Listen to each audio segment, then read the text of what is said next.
Hi everyone and welcome to Feasts of Faewood. Thank you to everyone who came to the channel from Lady of Faewood, which is my other channel. If you're not aware of that one, it's a very sort of fantasy aesthetic type of thing. So if you like cooking in a fantasy nerdy aesthetic and you also like creative stuff, you might want to go over to Lady of Faewood. But I think most, if not all of the people that are on the channel at the moment have come from Lady of Faewood. So thank you to everyone who's supporting the new channel. I'm really excited about doing Feasts of Faewood as its own channel. For anyone who's not aware, Feasts of Faewood was a series on my other channel, and that channel, Lady of Faewood, was sort of started as I guess I had this idea of like lifestyle, but make it nerdy, make it like fantasy and all of that sort of thing. So I had a bit of makeup, I had a bit of cooking, I had a bit of creative stuff.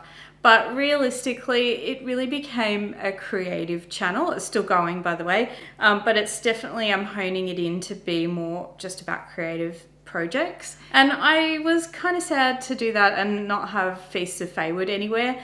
And I also felt like it would be so fun to have a cooking channel that's just like, I don't know, all the nerdy aesthetic stuff that you can do with cooking. So that's what this channel is going to be. Lots of nerdy cookbooks mostly. I think I said in my intro video, I'm not a chef or anything like that. I'm just someone who likes cooking and loves nerdy stuff and wants to put the two together.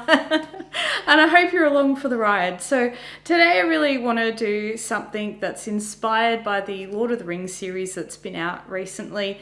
I hope you guys have been watching that and enjoying that. I certainly have. And I love Tolkien, big fan. I am definitely not a Tolkien expert or anything like that, but the person that wrote the cookbook that we're going to look at today definitely is, from what I can see. I found this cookbook, which is the Elven Cookbook, and it's by Robert Chewsley Anderson. Now, it looks like he has done a Tolkien cookbook prior to this one. I don't have that one, but it's one that's a bit more general, I think, by the name at least. It's like recipes from the world of Tolkien. I'm kind of excited to maybe pick that one up after getting this one. He clearly has a really great understanding of Tolkien lore because there's such a backstory to all of the recipes. He's got information in the foreword about basically the fact that he wanted to start an elvish cookbook because there really wasn't a lot of information about what elves would have eaten, and so he wanted to sort of explore what that would be, taking clues from the books and things to work out what might influence their diet, what might they eat, and that sort of thing. And it's really well done. You know, he's really looked at like the whole genealogy of elves, and then looked at what would the different races of elves eat. He doesn't separate them into races of elves when he does the cookbook recipes. He does it by, you know, your standard thing like breakfast, lunch, dinner, etc. But he does have a little story that goes along with every single recipe, which is amazing. And it just goes into such detail about what each recipe was inspired by and who would have made it or why it exists and stuff like that. So now I have my niece and nephew coming, so I'm going to use this as an excuse to make something sweet. And we love apple pie, at least me and my husband do. I'm sure I've seen the kids enjoy it as well, so I'm hoping that they love the apple pie as well. And it mentions to have it with a ice cream, and there's an ice cream recipe in here that it suggests that you make as well. And I just recently got an ice cream machine, so I'm pretty excited to use that today and make an apple pie and an ice cream. I think I'll start with the ice cream. So I get my coconut milk and star anise, and I pour 300 mils of the milk, and I'll pour that milk into the saucepan and then get my can of coconut milk and tip that in. And now I'll put my star anise in. So I'm starting with the ice cream because apparently this is meant to infuse for like 2 hours. Like you bring it to the boil and then you just set it aside, and the star anise is like infuses its goodness into it. I had like crumbs of star anise. You're meant to have 2. So I don't know if mine's going to exactly taste how it's meant to taste, but I'm going to go with it because I have no option. We're not going to the shops right now, so it is what it is, and hopefully it tastes okay. Okay, now I just need to strain this apparently and let it cool for a couple of hours so that the flavour can infuse. Alright, confession time. I didn't have any hands to carry my phone because I was carrying my camera down, carrying my lights and all that sort of stuff, which is upstairs normally. And I put my phone into the top of my dress because I couldn't carry anything else otherwise. I had no pockets. And for about 10 minutes, I was looking for my phone, which was tucked right here. This is what you're dealing with, folks. This is what you signed up for. Anyway, while that milk and star anise and coconut milk sets aside for a couple of hours, I'm going to start on the apple pie. Guys, now, not saying I have a ghost, but I might be saying I have a ghost. For some reason, the alarm on this oven just started going off for no reason. I have not set it, I have not touched it. It just went off. Now, if any of you are members of my Lady of Faewood channel, then you will have seen probably the video where I had, among other things, a story time about possible ghost in my house. So if you haven't seen that video and you want to, you can join as a member on my Lady of Faewood channel. Maybe a ghost situation, potentially. Just putting it out there. Also, may have just lent on the oven and that's why it went off. But, you know, ghost. Possibly.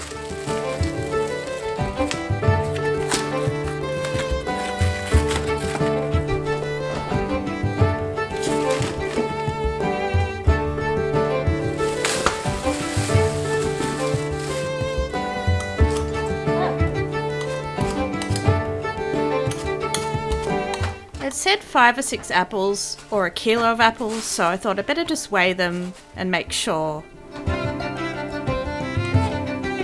I decided to use Granny Smith apples for mine. They're a good cooking apple. Now I'm just going to slice them all up and add them to my pie dish.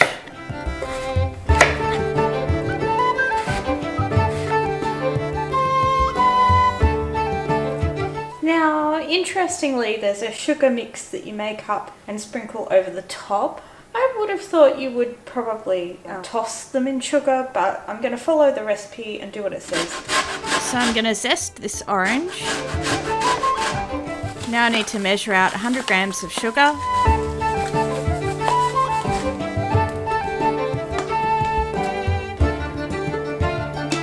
I'm going to add cinnamon to mine, so I put that in as well, and then mix it all up. Well, that smells so great, guys. The citrus and the spice. Yum, yum.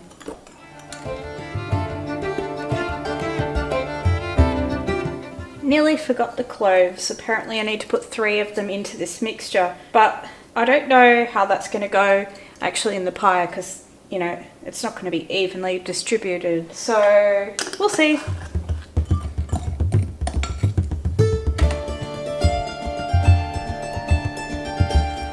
Now it's time to get out my puff pastry. Now if you were gluten-free, there is some gluten-free puff pastries out there.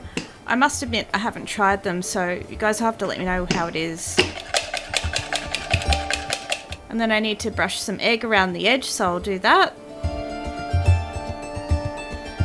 I'll cut some strips that I'll put around the edge. Just 1.5 centimeters or so. And then I'm going to try and attach them to each other so that they're seamless around the edge there, and then brush a bit more egg on. And that just gives me something to attach my crust onto. Don't forget to put some slits in there because you want your steam to be able to escape. And I cut out some stars for mine. I just thought it would be cute to have some little star decorations on there.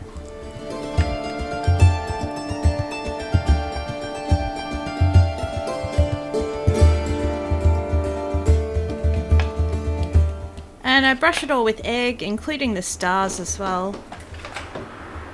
And now I'll pop it in the oven.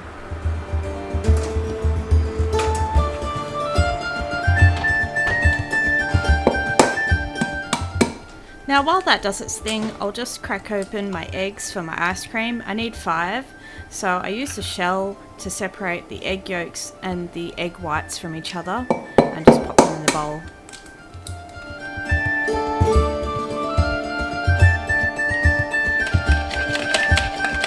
Now just give that a mix and add my sugar. I need to add 75 grams of caster sugar in there and give it a bit of whisk until it's like creamy. And I pour that in and I pour my milk mixture that I made before into that saucepan. I'm a little bit concerned about this part because I need to like gently heat it until it coats the back of the spoon, but it's egg and it could curdle, so yeah, this could all go horribly wrong, but wish me luck. We shall see. I think we're good. It seems to be okay. I'm gonna call it. I guess that's coating the back of the spoon. You know, it's really hard with things like that, descriptions like that, because you're just sort of like, but how much does it coat the back of the spoon, you know? So I am just not wanting it to curdle. I'm going to call it. I'm going to set up my ice cream machine and then we'll get this thing stirring and we'll see how it comes out. Alright, this time the alarm was definitely me, so no ghosts this time. At least they didn't turn the alarm on. There could be ghosts, but I did that one. It might need 5 more minutes, but I'm just going to have a look at it. I might give it a couple more minutes just to see if it browns up even more, and then we'll pull it out.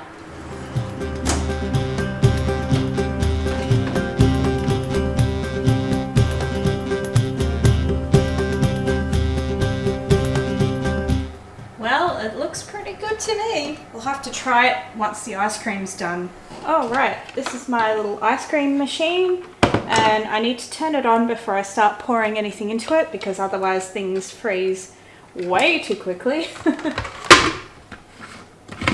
And you just pour it into this little hole, which is really easy. So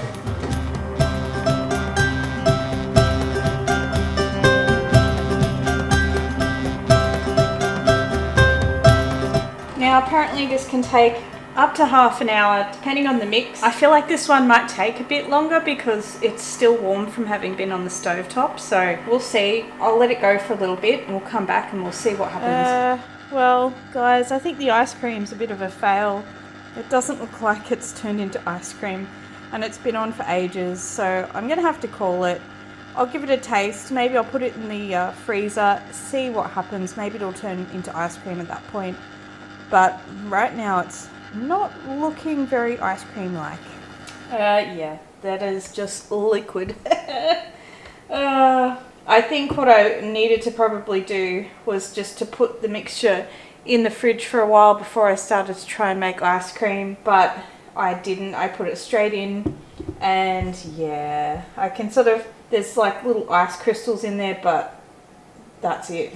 Well, it's a bummer about the ice cream, but what I've done is I've put the mixture into the fridge, just figuring that maybe if I just let the mixture cool and I'll refreeze my little ice cream machine and give it a try tomorrow. I'll have to let you guys know on screen or in the description box how the ice cream went. Like I said, I think the problem was I just didn't let the mixture cool after putting it on the stove before I put it in the ice cream machine. You know, in the interest of filming, I was trying to forge ahead, but it just backfired on me. So I'm still new to that ice cream machine, so I wasn't really sure if it could handle it being a little warm, but I guess turns out no. So now I'm gonna try my apple pie and give a taste verdict. I will say the apples are still a bit firm because I didn't pre-cook them because the recipe didn't say to, and it only cooks for 20 minutes all up, so let's taste it.